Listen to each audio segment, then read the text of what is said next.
নারী নিজেকে তখনই অবলা মনে করে যখন সে সন্তানের কষ্ট দূর করতে পারে না, অসহায় হয় তখন যখন নিজের সন্তানকে হারায়। সে এর মাতৃত্ব কেড়ে নেওয়া হলে তার প্রকোপ থেকে কেউই বাঁচতে পারে না। তারকাসুর, তুই আমার এই কথাটা মনে রাখিস যে নারী আর নাশ দুটোই একই অক্ষর দিয়ে আরম্ভ হয়। তাই সৃষ্টিকারী নারী যদি একবার ক্রোধিত হয়ে যায় তখন সব নাশ করে দিতেও পারে।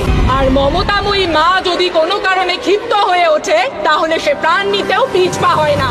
যে চোখে একজন মায়ের প্রতি আজ উপহাস দেখা যাচ্ছে, তুই মনে রাখিস একদিন সেই চোখ দিয়েই তুই তোর নিজের মৃত্যুকে স্পষ্ট দেখতে পাবি। সন্তানের সঙ্গে শত্রুতা করে তুই আমাকেও নিজের শত্রু বানিয়ে নিয়েছিস তারকাসুর। মহাকালীর অন্তরের মাতৃসত্তাকে আঘাত করে তুই তোর নিজের